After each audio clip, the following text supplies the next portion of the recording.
Welcome to Job Search, guys. In this video, you will learn about the basics of interview and how you can secure a job independently without any help. Uh, you will become enabled how you can get the job by yourself.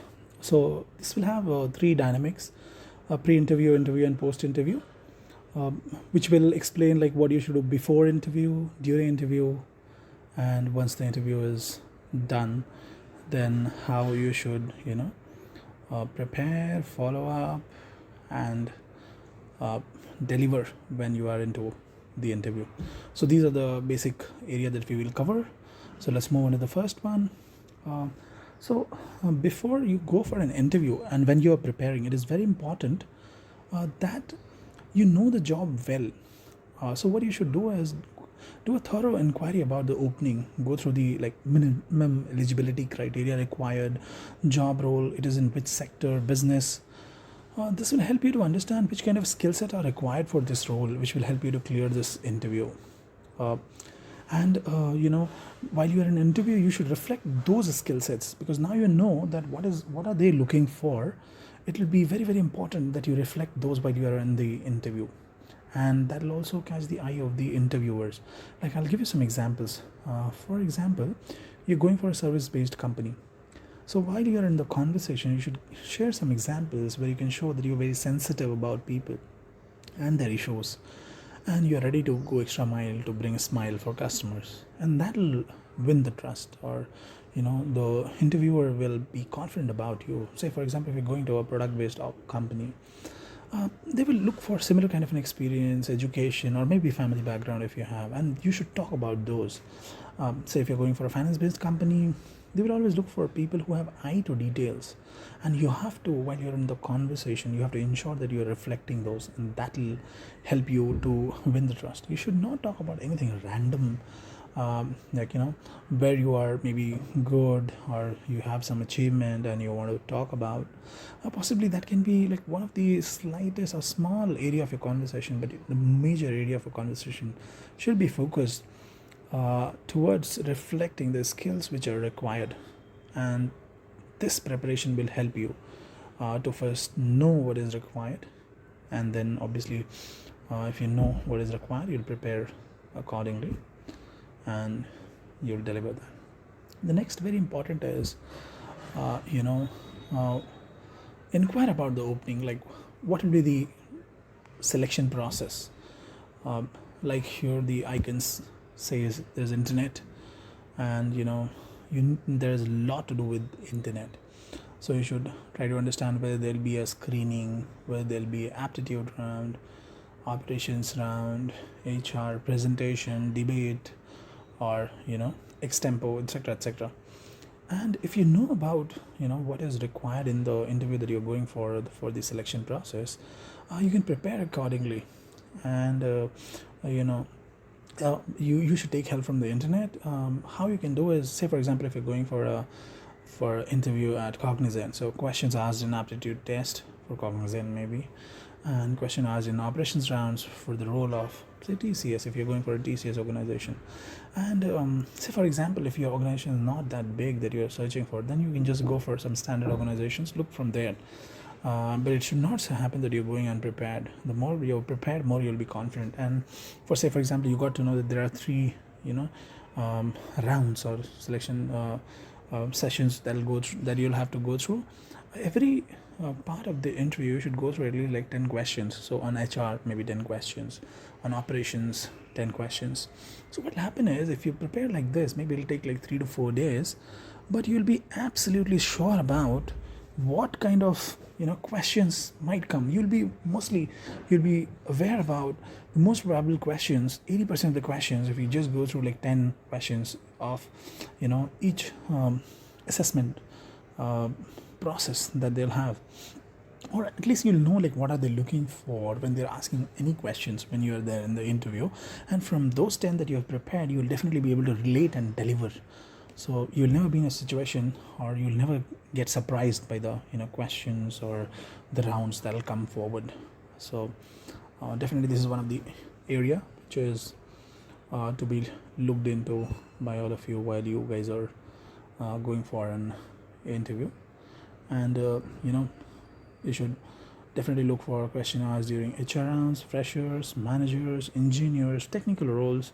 So different people will have different kind of roles, and we all should prepare accordingly, so that you know what is relevant for you when you go to that interview, and it's easy for you to answer. While I understand you can proactively answers while the questions are being asked, or you can think in the situation if you have really done it and you can answer, but if you know it prior, then you can make it more structured. Next would be knowing about the organization more, where you're going for the interview. So now you have known about the opening, what are the selection process, now is the organization. You should go through the some of the basic of the organizations that host a CEO. You can find these information in the websites if it is a standard organization, and you can just go to the About Us page, and you can get to know about like what is the CEO, who's the CEO, what is the mission and vision of the organization, which all sector are they operating into, and what are they trying to do. And say for example, if there's any unique selling proposition they follow, any famous incidents about the organizations in recent, if something has happened which has come into news, etc., then you should know about it. This reflect to the interviewer in case like when you're in a conversation, and if you can bring out those, it'll you will be able to gain the confidence of the interviewer, and you can reflect that you are really interested for that role, that you know a lot about the organization. It's not just that you're saying, everyone knows that you're applying for an organization, obviously you'll earn money and you want to get a job, secure a job, etc., etc. But when you go to that level that you have more information, people gain confidence, this guy is really really interested, and your chances of getting selected becomes very high. And that's why you should put a lot of effort in this area. Next is go through your resume. Go through interviewer will ask mostly the questions from your resume, because they don't know you, they know you only by your resume. So it'll help you to be prepared to answer cross questions. So you should go through your resume and ask a question like an interviewer to yourself, and see what can be what you don't know. And probably it's absolutely okay if there are some areas where you don't know, better remove that from your resume and prepare yourself.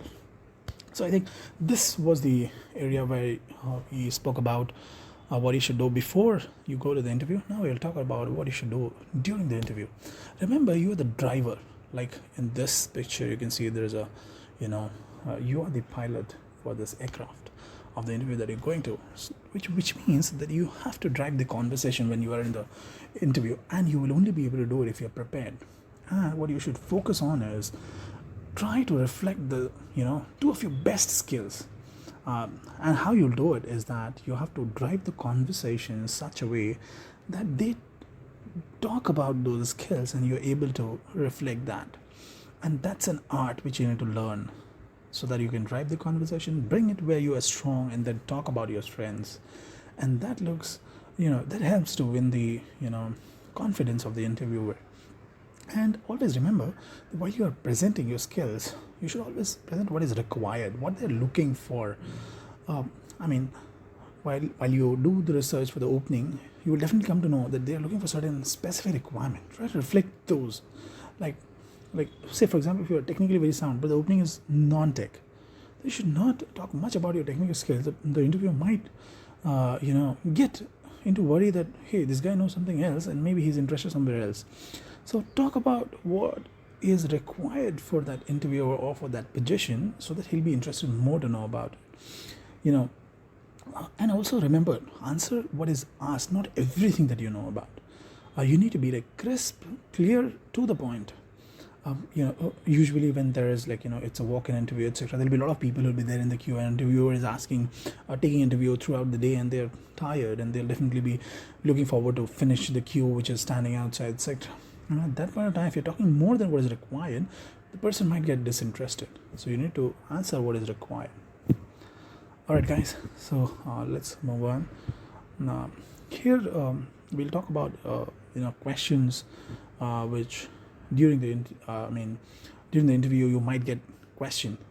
uh, always remember there'll be some questions which will have some direct meaning, but they also have some underlying meaning, and you need to understand that. Tell me how you handle a difficult situation. Yes, the interviewer want to know how you know, what is your critical thinking, how's your problem solving skills. But always remember, the interviewer is also looking for that what is difficult for you. Now, when you are asked, well, tell me how you handle a difficult situation, and you talk about a very, common, a very easy situation, and you say that I did this or I handled in this way, possibly that's great for you and may not qualify for the interviewer. So you need to know. I'm not saying that you should think like super complex, but it should be a little fairly complex situation, and that you should be prepared with, and then talk about, so that they can have a right view of what you take or um, perceive as something which is a difficult situation, and then obviously how do you solve for it. Say there's a question like, what are your strengths and weaknesses? uh, Say for example, if you're a good singer, and if you say I'm good at singing, that's my strength, it's not, may not be relevant for the opening that he is looking for. Maybe you're good at dance, may not be, could be that is your strength, but may not be relevant for that interviewer. So what they really mean is, can we count on you to do this job properly or not? That means the opening that is there, will you fit there or not, and do you have any strengths which will match there or not? And if you have that, that's very uh, relevant for them, and you will definitely gain chance to get selected. Let's look into some common questions as well which you'll come across, and there's no limit to it. I've tried adding few here for the help. So tell me about yourself. One of the very common question, you need to be like, you should not talk about like everything in your life or in your world in this point. What you should talk about, like, it should be around 1 to 2 minutes, and you know your introduction should talk about why are you qualified for that role, and that the interviewer will be always interested. Like, I was born in XX year, I like to walk on the beach. Well, this is not relevant for the interviewer. Possibly you can, but that should be a very small area of your conversation, not the major. The major should be focused only on proving that why do you think that you will be qualified for the role. And definitely interviewer would be very interested in that. What would you change about your last job? So if you say like, my boss, he was totally unrealistic. So complaining, nobody likes complaining, right? So you should always like think about, I wish we had a larger training budget wherein like you're constructive, you're thinking about building something, training people, or maybe training yourself, and that gives an impression that you are curious, that you want to know something new more, and upgrade yourself, deliver more. So next could be like, what is your biggest weakness? I really don't have any big weakness, guys. Nobody in this world can live without a weakness. And there's always area of improvement for everyone, for you, for me, and for anyone else as well. So it doesn't work, guys. You should never say that, hey, I don't have any weakness. You should always know what are your area where you should improve. So possibly I realize I get overwhelmed when I think I have to do it all myself. Not delegating enough could be one of the reason, or maybe area that you guys can improve. For experienced people, I can say that. Alright, guys, there's a 1 minute break, so I would quickly like tell you that our mission is to empower freshers, professionals with the skills that they can find their job independently and land to their dream job. So I would request, please share with, if you have any friends in school, college, or people who are working in your friends group, etc. If you have, do share. Small gesture, make you also part of our mission, and definitely together we will build a promising career for all of us.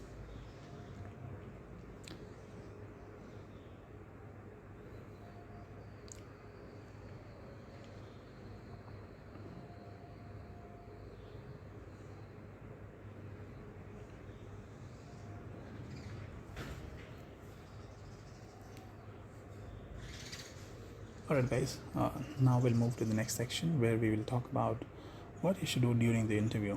Now, body language and confidence, pretty important.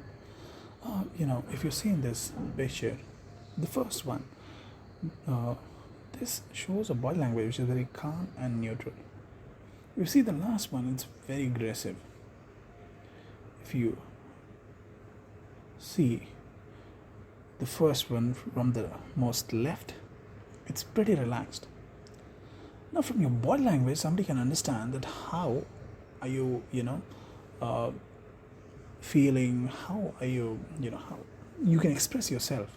And that's why it's very, very important. The moment you enter into a, interviewer room, uh, you will be evaluated, so you need to be prepared. You should always do mirror practice before you go for an interview for all the possible questions, so that you can control your posture.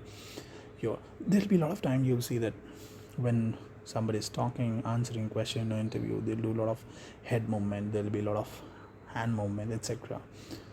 We should try to avoid, and for that you have to practice. You need to have direct eye contact, avoid any hand movement, don't shiver, be composed, and then go ahead. You remember, you need to reflect confidence while you answer a question. Do not structure your answer that it sounds like a question, or make it open to the interviewer to comment. Like, say if you are asked for a particular situation, how will you deal?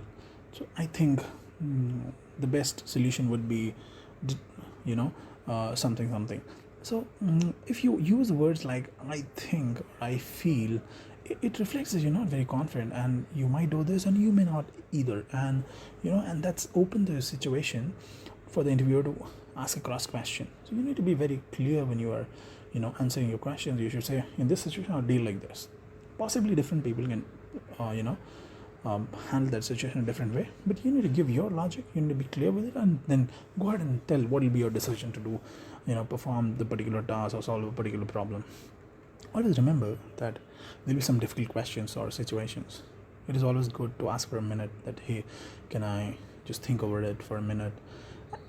Your interview would be absolutely fine, rather than listening something which is you don't know, or unstructured, or losing your confidence, etc. And always remember that if you are unable to answer one or two questions, it doesn't matters much in an interview. So you should not lose your confidence, and you should answer those which because you are not evaluated to score 100 on 100. So always remember that if you miss one or two, don't lose your confidence, that you will not be able to clear that interview. Always remember, while you're in the interview, and there is questions going on, the final shot is always yours. That means you will always get the opportunity at the end to ask the final question, and you should take it. It is recommended to ask a very wise question. If you know about the opening, about the company well, and if you're really interested to join, you will always have questions. And this will also develop a lot of confidence in the interviewer, that this guy is not just coming because there's an opening, and he has curiosity to know more about the job.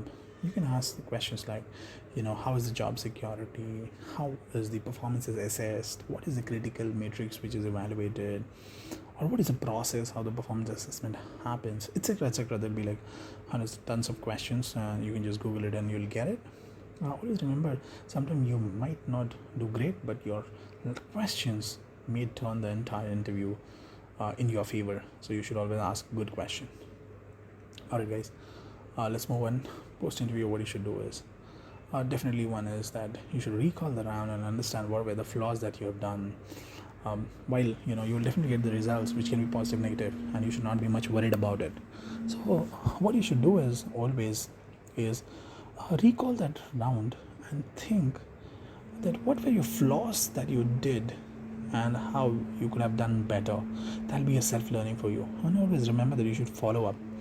Once an interview is done, you should reach out to, if it is a consultancy or if it is a HR who reached out to you, you should definitely follow up. This shows that you're enthusiastic about the opening, and you're really interested about the role in the organization. And sometimes also happens because a lot of work, etc., people will get delayed, so you will get timely information on your interview results. Cool guys. Next is very important, is taking feedback from that interview. No, regardless you get selected or rejected, um, it is important to know, what you did well and what you could have improved. It may so happen that you did a blunder and you got selected because they overlooked this time. But if you don't know it, you might, fail next time. And if you know it, probably you'll improve it, and that'll help you to perform well in the next one. So it's very, very important to take the interview feedback from the interviewer, regardless of there is a selection or a rejection. So you should always be curious to know about what you did well, what you didn't do, and improve it. There's nothing that doesn't improve. All right, guys. No, this here we'll talk about like what happens when you fail. Like you see in the picture, you're just going up and up. Always remember that selection or rejection is not only merit based. It is identifying the right fit for the job which is available. Whenever you fail in an interview, tell yourself you've got an opportunity to prepare again. It will help you to make you stronger than the earlier one. So you fail for 1 time, 2 time, 3 time, 4 time. When you go for the 5th time, think how much you know more than the other. And that's why it's very important that you should focus on preparing yourself. You might not have say for an interview there's 5 skills required. You don't have any. You went for first time and then you prepared yourself and you gain 2 skills. Then again you fail 1, 2, 1, 2, and when you're going for the 4th or 5th time, you have all the skills. People who are coming for the first time, they'll never be able to compete with you. So always remember that failure is just an opportunity to learn more and to become even more stronger. Focus on that. Do not get deviated in case there's a failure, and you should always expect there will be failure, regardless of how talented you are, how good the organization be. And sometimes it's not your fault either, because you might not be a right fit, because like I said, it's not always merit which matters. Sometimes it's also the right fit. And if you're not fit for the job, it's good for you also to not get into an organization where your skill sets will not match, or you'll not be able to pursue your interest. So it's pretty important. I will share quickly a small success story. So I hope you guys know the person on the screen. He's Michael Phelps. So once he won Olympic medals in swimming, he won 3 Olympic gold medals. So a journalist came and asked him that, hey Michael Phelps, how are you feeling, Michael? Today you have got 3 gold medals. You must be feeling lucky about yourself. So Michael Phelps says that I prepared 15 hours a day for 15 years. If you go into water, just stay for 1 hour, your body will start swelling. He says, I prepared for 15 hours a day for 15 years for just 15 seconds of performance. And after getting 3 gold medal, post so much of effort, do you think I'll feel lucky about myself? So the crux is, put so much of effort, success is inevitable. It will have to come. And I'm confident that if you guys are also preparing, when you're putting effort, when you're upskilling yourself, when you continuously learn,